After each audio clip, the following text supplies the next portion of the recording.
제가 맡았던 역할이자 오늘 이야기의 주인공 바로 이 사람입니다. 이 사람. 어째서 말씀들이 없으십니까?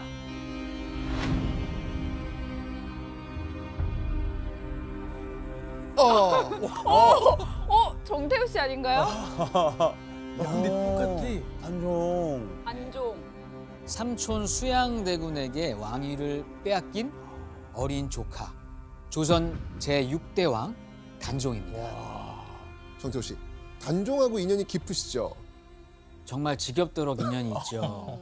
제가 12살 때 처음으로 한명회라는 드라마에서 단종 역할을 했고요. 네 정성이 가득하구나. 조용히 하라.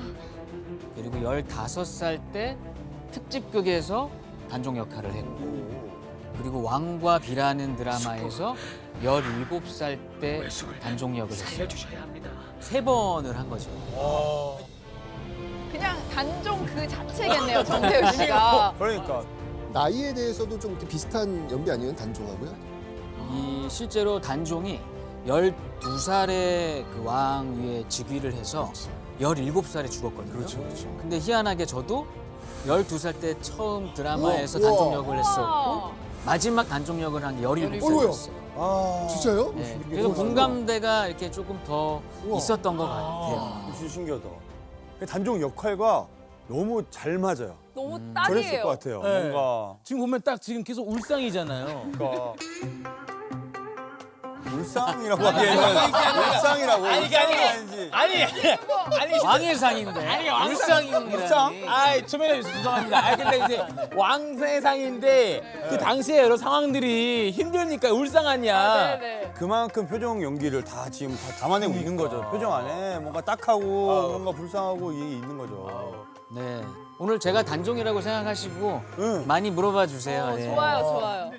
자, 그래서 오늘 오프닝은 아주 특별하게 배우 정태호 씨가 준비해 오셨습니다. 앞으로 나와 주시죠. 아이고, 제가 선생님 역할을 이제 해도 될란가 우와. 모르겠네요. 저 앞에 조별로트 외에는 나가는 사람이 없는데. 정태우. 제가 단종 이야기의 막을 열어보도록 하겠습니다. 드라마에서 단종 역할을 3번 맡으면서 의아한 부분이 한 가지 있었는데요. 오호. 단종은 즉위한 지 3년 만에 삼촌 세조에게 왕위를 빼앗기고 결국 17살에 유배지에서 안타까운 죽음을 맞게 되거든요. 그런데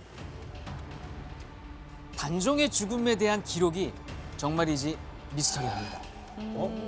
먼저 세조실록에 남아있는 기록을 함께 보실까요? 노산군이 이를 듣고 또한 스스로 목매어서 졸하니 예로서 장사 지냈다. 스스로. 네. 단종의 측근들이 세조에 의해 하나 둘 죽게 되자 단종 역시 그 두려움에 스스로 목숨을 끊었다고 기록되어 있습니다. 스스로.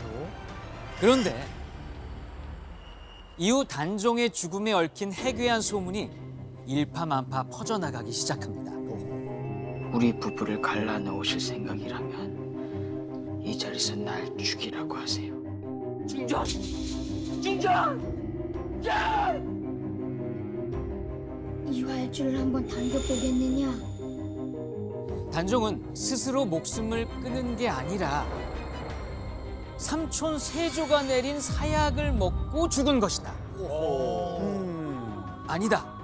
평소 단종을 모시던 하인 한 명이 목을 졸라 살해한 것이다. 하이니? 또 사람들은 단종의 죽음 뒤에는 삼촌 세조가 있었다면서 숙덕거리기도 했죠. 단종은 대체 어떻게 유배지에서 목숨을 잃게 됐을까요? 오늘 벌거벗은 한국사에서 이야기할 주제, 단종은 왜 삼촌 세조에게 죽임을 당했나? 12살 어린 나이에 왕위에 올라 17살 삼촌에 의해 목숨을 빼앗기고만 비운의 왕 단종. 파란만장했던 단종의 일생을 낱낱이 벗겨보겠습니다.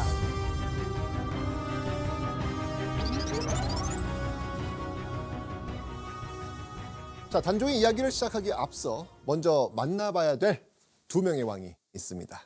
여러분들도 잘 아시는 그런 왕일 텐데요. 바로 이 사람들입니다.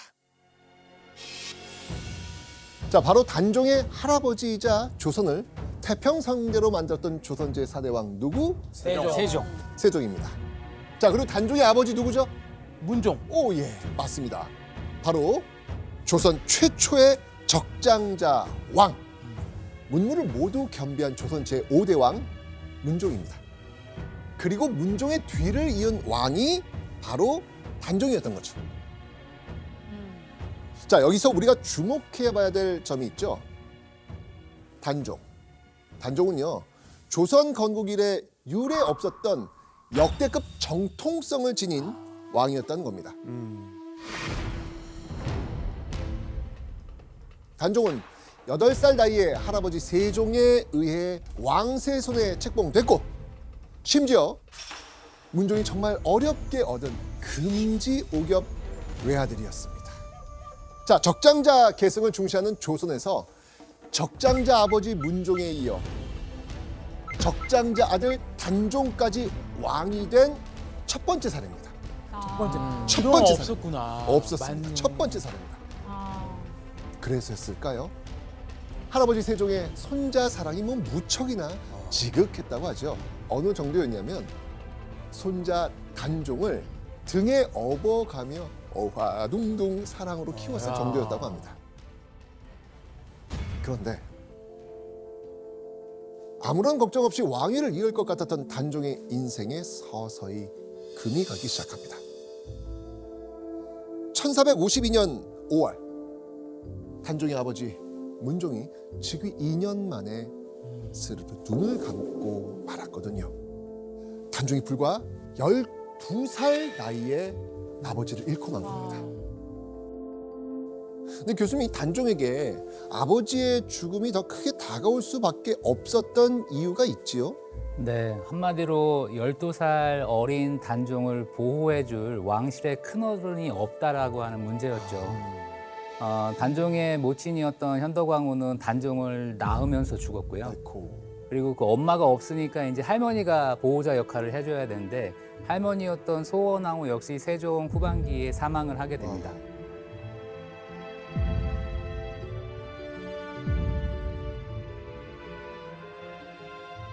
그러니까 이렇게 어린 나이에 즉위를 했는데 왕실에서는 단종을 보호해줄 사람이 아무도 없게 되는 이런 상황에서 왕위를 시작을 한 것이죠. 근데 이 아버지의 죽음 이 장면을 촬영할 때 정태호 씨도 많이 우셨다면서요? 네. 정말 진이 빠질 정도로 울었던 것 같아요. 12살이면 지금으로 치면은 이제 초등학생이잖아요. 5학년. 5학년 정도. 네, 초등학생인데 이제 고아가 된 거잖아요. 할아버지 할머니 다 돌아가셨고 엄마 아버지 돌아가셨고 그러니까 얼마나 서럽고 외로웠을까. 그렇죠. 맞습니다. 하지만 단종은 오랜 시간 슬퍼할 겨를이 없었습니다. 왜냐하면 단종은 문종이 사망하고 5일째가 되던 1452년 5월 18일 조선 왕실의 예정된 계획대로 경복궁 근정문 앞에서 즉위식을 올려야만 했습니다. 12살 단종이 조선의 제6대 왕이 된 겁니다. 10대 나이에 왕위에 오른 건 단종이 최초였습니다. 10대 나이에. 네. 그런데 임종 직전 문종이 남긴 말에 주목해 볼 필요가 있습니다. 왜냐하면 이 말 한마디가 오늘 이야기의 도화선이 됐다고 볼 수 있거든요. 보시죠. 내 아들을 잘 보살펴 주게. 혼자 남겨질 어린 아들이 안쓰러웠을까요? 문종이 어떤 신하에게 단종을 꼭 챙겨달라고 신신당부했던 겁니다. 자, 문종의 유언을 들은 신하. 태호 씨 누군지 아시죠? 잘 알죠. 네. 김종서라는 신하였습니다.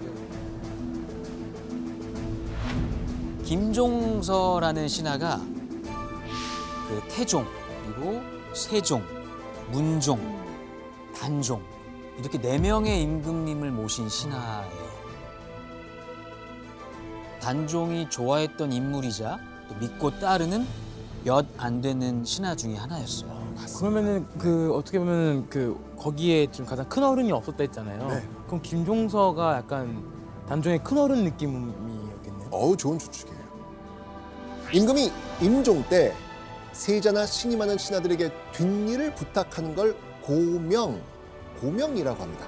김종서는요, 바로 임금의 고명을 받은 고명 대신 중 한 사람이었습니다.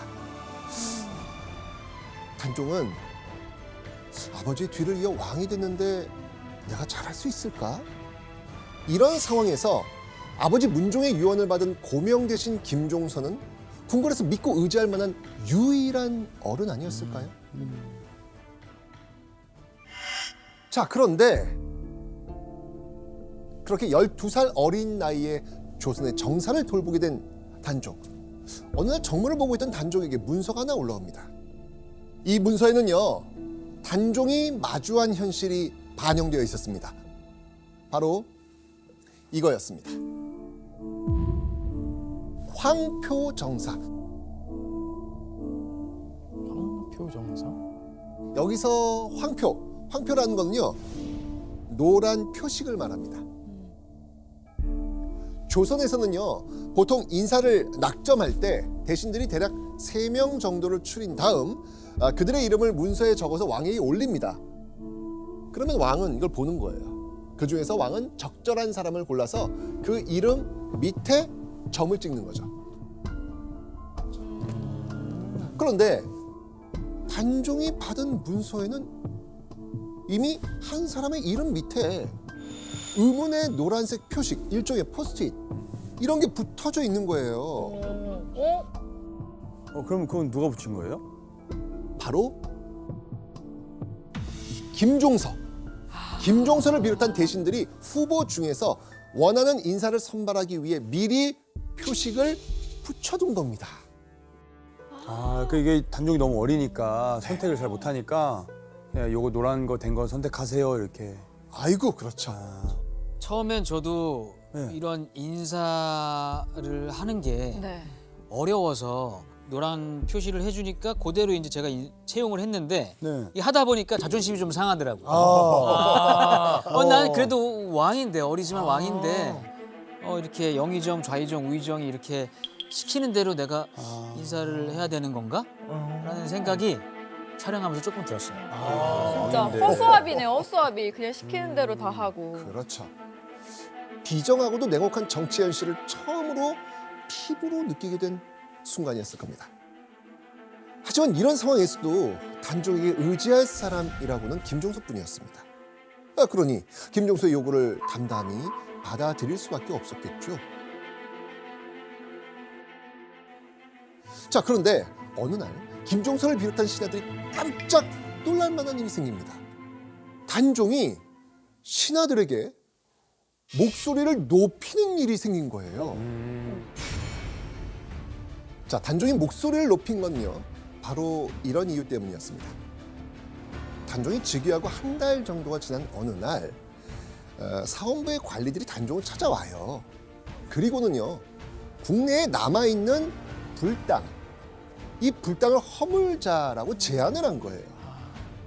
유교의 나라 조선에서 불당이 권례에 남아있는 게 웬 말이냐. 이건 있을 수 없는 일이라면서 신하들이 들고 일어난 겁니다. 그때 단종이 신하들에게 이렇게 말합니다. 안 된다. 이것은 상왕께서 설치하신 것이니 폐지할 수 없다. 어린 단종이 지엄한 왕의 모습을 보이며 신하들의 의견에 반대한 겁니다. 어린 왕이니까 잘 모르니까 우리 의견 잘 따라주겠지, 이런 생각을 했을 김종서를 비롯한 신하들의 코를 납작하게 만드는 일이 벌어진 거예요.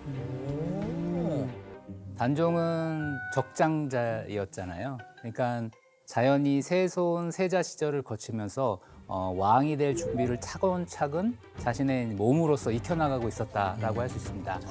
단종이 만약 특별한 사건 없이 왕위를 이어갔다면 조선의 역대 왕들 가운데 평균 이상의 업적을 쌓은 그런 멋있는 왕이 되지 않았을까 추정해 봅니다. 그렇게 단종은요 점점 왕으로서 위엄을 갖추며 성장해 나가고 있었던 것이죠. 그런데 단종이 즉위하고 약 4개월째가 되던 어느 날 단종의 머리를 찌끈거리게 만드는 일이 발생합니다. 바로 이겁니다. 고명사은사, 조선 왕의 즉위를 승인해준 명나라에게 인사를 올리려 보내는 사신입니다. 당시에는 조선의 왕이 즉위하고 나면 명나라 황제가 승인을 해줘야 됐거든요.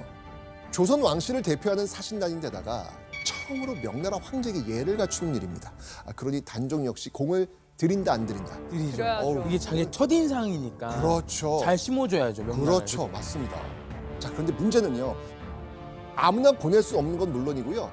명나라의 사신으로 가는 고된 일을 맡겠다는 이도 많지 않았습니다.